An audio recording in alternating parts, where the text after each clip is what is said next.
Good morning बच्चों। बेटा जैसे जानते हैं कि मैंने आप लोगों से कहा था कि हम लोग ज्योग्राफी स्टार्ट करेंगे और नए वीडियोज स्टार्ट करेंगे।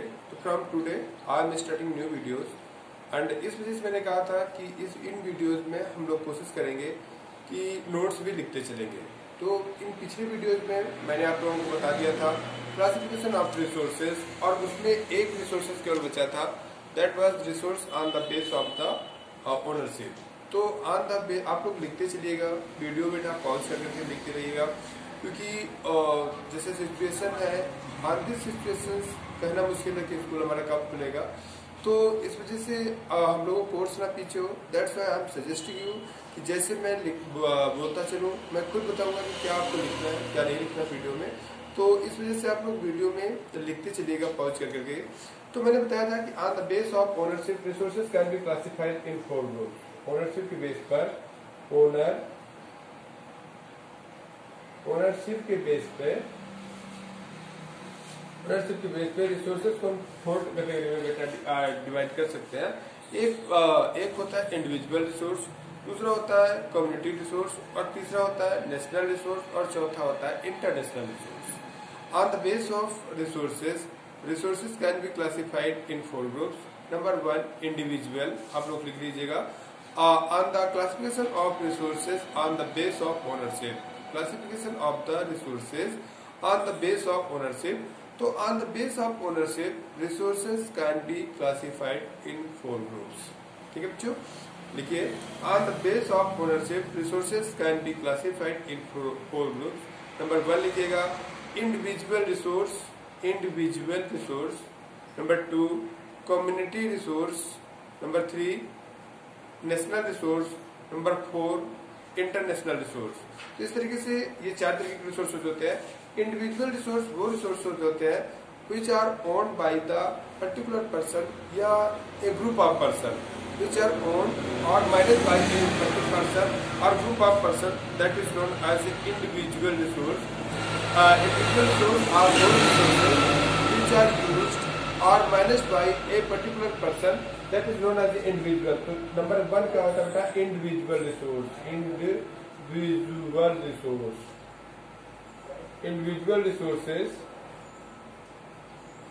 Individual resources, the resources which are owned or managed by a person or group of person is called the individual resource. The resources which are used or managed by a person or group of person is known as individual resource. Note करते रहिए। Number 2 community resource. क्या होता है बच्चों? Community resource.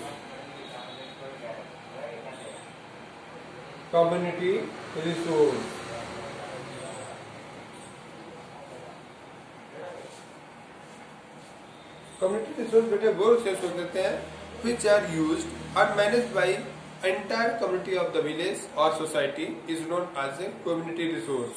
The resources which are used or managed by entire community of the society or entire people of the village are called the community resource. ठीक है, आप लोग लिखते रहिए। The resources which are used or managed by entire community of the society or village is known as a community resource. The example of the community resource is like village pond, village well, meadow। ठीक है, तो ये आपके community resource होते हैं। Individual resource के example आप लिख लीजिएगा, जैसे पर्सनल होम या पर्सनल व्हीकल्स कार या पीस ऑफ लैंड्स या फील्ड्स, पर्सनल फील्ड्स, इन्हें हम लोग बेटा क्या कहते हैं? Individual resource. तीसरा लिखो बच्चों नेशनल रिसोर्स। तीसरा रिसोर्स जो होता है नेशनल रिसोर्स। नेशनल रिसोर्स वो रिसोर्सेज होते हैं। National resources are those resources which are used and managed by the government of the country या nation. The resources which are used or managed by the government of the country या or government of the country or nations is known as a national resources।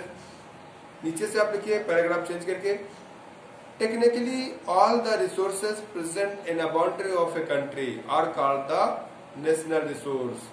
Resources में सबसे पहले national resource में लिखिए the resources which are used or managed by the government of the country is called the national resources।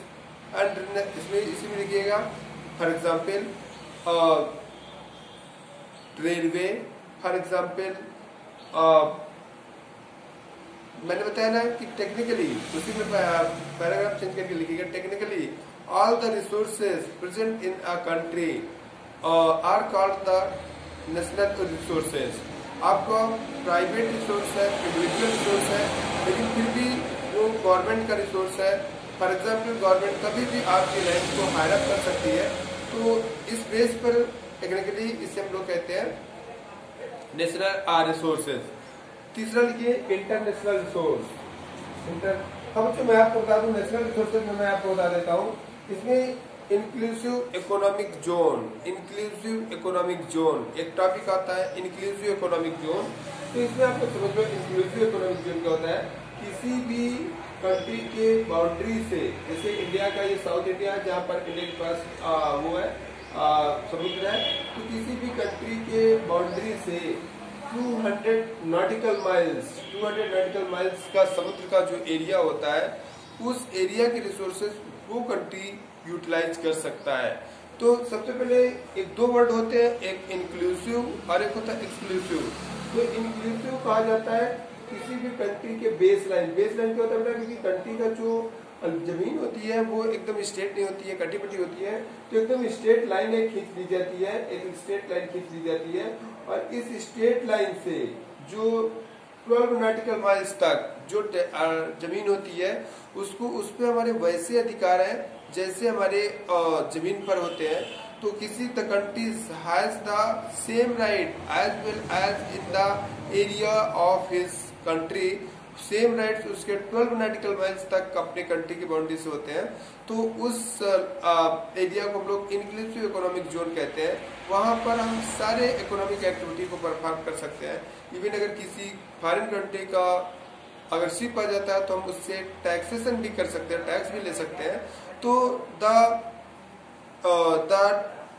Resources present 12 nautical miles in the sea from the baseline of a country are also called the national resources। और इसके बाद बच्चों वहां से 200 nautical miles तक जो exclusive economic zone होता है, वहां पर भी हर उस कंट्री, जिस कंट्री के क्षेत्र दायरे में वो आता है, वो कंट्री का अधिकार है वो उस एरिया में अपने नए नए आइलैंड बसा सकता है। इसको एक्सक्लूसिव इकोनॉमिक जोन कहते हैं। तो ये भी नेशनल रिसोर्सेज का एक पार्ट होता है। तो इसमें भी आप लिखिएगा, आप लिख लीजिएगा कि इंक्लूसिव इकोनॉमिक जोन क्या होता है, the area of the oceans from the boundary of a country till 12 nautical miles in which the country the government of country has the same right as well as on the land is called the inclusive economic zone। और exclusive economic zone कहा जाता है 200 nautical miles तक from the base line is non, वहां तक भी country अपना area, अपने रिसोर्सेज को एक्सप्लॉइटेशन करने का अधिकार रखती है, बशर्ते वहां किसी विदेशी शिप से वो टैक्स वगैरह नहीं ले सकती है। इस एरिया को हम लोग एक्सक्लूसिव इकोनॉमिक जोन कहते हैं। फिर इसके बाद बच्चों इंटरनेशनल लिखोगे, हेडिंग डालोगे international resources, the resources which are used on the constant of the international institution like UNO के बिना परमिशन के हम उन रिसोर्सेज को यूज नहीं कर सकते हैं। On the oceans are called the international resource. तो एक्सक्लूसिव इकोनॉमिक जोन को छोड़ करके बाकी सारा पार्ट जो है समुद्र का, वो क्या होता है बच्चों, that is the part of the international resource which can be used on the consent of the on the recommendation of the international institution like UNO। तो इस तरीके से बच्चों ये हमारे एक रिसोर्सेज क्लासिफिकेशन हो गए। अगला टॉपिक हम लोगों को जो पढ़ना है वो है डेवलपमेंट ऑफ द रिसोर्स। ठीक है, डेवलपमेंट ऑफ द, तीसरा चौथा चैप्टर इंटरनेशनल रिसोर्स, इंटरनेशनल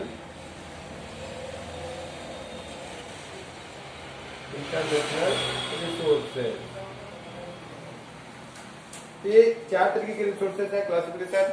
ये क्लासेस में शायद कुछ क्लासेस में रह गए थे, तो इस वजह से मैंने बता दिया कि resources can be classified in 4 groups on the base of ownership. इसके बाद बच्चों हम लोग आगे जो पढ़ेंगे तो हम लोगों का जो टॉपिक है वो है development of the resource. Heading डालो development of the resources. Development of the resources, तो आप लोग सबसे पहले समझना है कि डेवलपमेंट ऑफ द रिसोर्सेज क्या होते हैं। तो the resource development in short में हम कह सकते हैं utilization, exploitation and preservation of the resources is known as a resource development. मतलब मेरे कहने का मतलब है रिसोर्स डेवलपमेंट क्या होता है, proper use of the resources is known as a development of the resources. तो आप लोग हेडिंग डालो development of resource. Development of resource में लिखो proper uses of the resources is called development of the resources. In short, we can say the resource development in the short can be explained the proper utilization, exploitation and preservation of the resources is known as a resource development। तो आप लोग heading डालो resource development, और resource development में यही लिखो the proper use of the natural resources is known as a resource development, और short में लिखो the proper utilization, exploitation or preservation of the resources is known as a resource development। बस short में आपको इतना समझना है resources what are the present resources which are present in the nature, उनका प्रॉपर यूज ही रिसोर्स डेवलपमेंट कहलाता है। फिर इसके बाद बच्चों हेडिंग लो problems because of over exploitation of resources. ठीक है, problems because of over exploitation of resources। Heading डालो problems over because of over exploitation of resources। बहुत इंपॉर्टेंट क्वेश्चन है कि what are the problems generated from the over exploitation of the resources। तो a lot of problems can be generated from the over exploitation of the resources। सबसे पहले बेटे resources को over exploitation से related करने पर, जैसे फॉर एग्जाम्पल के तौर पर ग्लोबल वार्मिंग की प्रॉब्लम जनरेट होती है। अगर हम ओवर एक्सप्लॉयटेशन, तो पहला लिखो because of the, first point में लिखो because of the over exploitation of the petroleum like diesel, coal, या from over exploitation of the resources specially fuel resources like coal, petroleum, diesel, CNG, LPG, a large amount of carbon dioxide is released. Result is all around the earth a layer of the carbon dioxide is generated which allow to the sunlight to enter into the earth, but it restricted to go back the solar energy into the space। Result the earth temperature of the earth increase। तो पहली problems global warming, global warming को आप define कर सकते हो। First problem because of the over exploitation, that is the problem of the global warming. आपको सिर्फ इतना लिखना है because of the over exploitation of the fuel generate the global warming. ठीक है, फर्स्ट पॉइंट में because of the over exploitation of the fuel generate the global warming. दूसरा point लिखो बच्चों exploitation of resources divide the society in two groups, the person, the group of peoples having the resource and the group of people does not have the resource. तो resources के over exploitation से क्या होगा, society दो part में बढ़ जाएगी, एक group of people having the resources and second group of people not having the resources, और इस तरीके से society rich and poor group में डिवाइड होती है। Third point in script utilization of the resources से बहुत ज्यादा over exploitation of the resources, हमारे रिसोर्सेज खत्म हो जाएंगे, will end to the resources. Over exploitation of resources will finish the resources because resources are not अबाउंडेड। देखो बेटा, the resource over exploitation of resources will finish the resources because resources are not abounded। Third point, fourth point लिखो बच्चों ये हमारे ecological balance, हमारे atmospheric balance को भी over exploitation of the resources generate करता है, तो बैलेंस को भी डिस्टर्ब करता है। तो over exploitation of resources disturb the ecological balance, disturb the ecological balance. Next point लिखो, over exploitation of the resources create different types of the pollutions. Next point, over exploitation of resources create the different types of the pollution like air pollution, water pollutions। ठीक है बच्चों, तो ये और over exploitation of resources का result ही होता है। And मैंने पहले बताया कि बहुत ज्यादा रिसोर्सेज के यूजेस करने से क्या होगा, ग्लोबल वार्मिंग जैसे प्रॉब्लम्स जनरेट होगी, which cause different types of the diseases। तो ये भी आप लिख सकते हो, over exploitation of the resources will generate different types of the diseases because of the change in atmosphere and global warming. ठीक है, तो इस तरीके से ये आपके ओवर एक्सप्लॉयटेशन ऑफ रिसोर्सेज से कुछ बेसिक प्रॉब्लम्स हैं, कुछ आर जनरेटेड, बहुत कुछ लिखे जा सकते हैं, आप अपने से कुछ अच्छे पॉइंट्स लिख सकते हैं। फिर इसके बाद बच्चों आते हैं sustainable development. Sustainable development, what is sustainable development? ठीक है बच्चों, तो एक कॉन्सेप्ट आया सस्टेनेबल डेवलपमेंट कि ओवर एक्सप्लॉयटेशन ऑफ रिसोर्सेज को हम कैसे कंट्रोल कर सकते हैं। तो एक कॉन्सेप्ट दिया गया सस्टेनेबल डेवलपमेंट। क्या कॉन्सेप्ट दिया गया? सस्टेनेबल।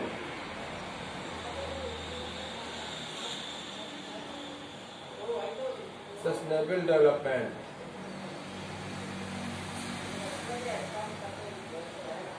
सस्टेनेबल डेवलपमेंट क्या होता है? The development which is eco friendly, means वो हमारे एनवायरमेंट को अफेक्टेड ना करता हो। The development which is eco friendly means do not harm to the environment and also control to the over use as well as the over exploitation, overuse as well as the over exploitation, and also do not cooperate with the part of future coming generation is known as a sustainable development। तो development पहले क्या था बच्चों? पहले development की definition क्या थी? What was the definitions of the development? तो पहले डेवलपमेंट की डेफिनेशन ये थी कि use more and more natural resources and developed financially more and more. लेकिन अब क्या है कि अब सस्टेनेबल डेवलपमेंट कहा जाता है कि ऐसा डेवलपमेंट जो हमारे एनवायरनमेंट को हार्म ना कर रहा हो, मीन्स इको फ्रेंडली होना चाहिए। एंड दूसरा पार्ट, फ्यूचर कमिंग जनरेशन के डेवलपमेंट के हिस्से को उनको छोड़ देना चाहिए। ओवर यूज एंड वेस्टेज को कंट्रोल करता हो डेवलपमेंट ऑफ द रिसोर्सेज, ऐसे डेवलपमेंट को हम लोग सस्टेनेबल डेवलपमेंट कहते हैं। तो what is sustainable development? The development which is eco friendly. लिख लो सस्टेनेबल डेवलपमेंट, इसमें लिखो the development which is eco friendly means do not disturb the environment, do not harm to the environment। The development which is eco-friendly means do not harm to the environment and also not cooperate with the part of future coming generation, means future coming generation के हिस्से को उनको दिए छोड़ देता है। and also control to the overuse as well as wastage of the resource is known as, such development is known as a sustainable development. ठीक बच्चों, तो इस तरीके से सस्टेनेबल डेवलपमेंट का तक का पार्ट हुआ। अब हम लोग बच्चों आगे वाले पार्ट को आगे वाले वीडियो में पढ़ते हैं। ठीक है, तो इट इज कंपलसरी कि आप लोग बेटा नोट्स जरूर लिखते रहो। व्हाटएवर मैं खुद ही बोलता हूँ कि आपको क्या लिखना है, डेफिनेशन में क्या लिखना है, क्योंकि मैंने बताया कि अब जो पढ़ाया जा रहा है मुश्किल है कि वो इस क्लास में पढ़ाया जा सके। तो that's why the reason it is must necessary, अगर आपके पास बुक है तो बुक और ये मेरे नोट्स मैं जो डिक्टेट कर रहा हूँ, इन दोनों को मिलाकर के एक अच्छी सी नोट्स जरूर बनाते रहिएगा। Okay, thank you.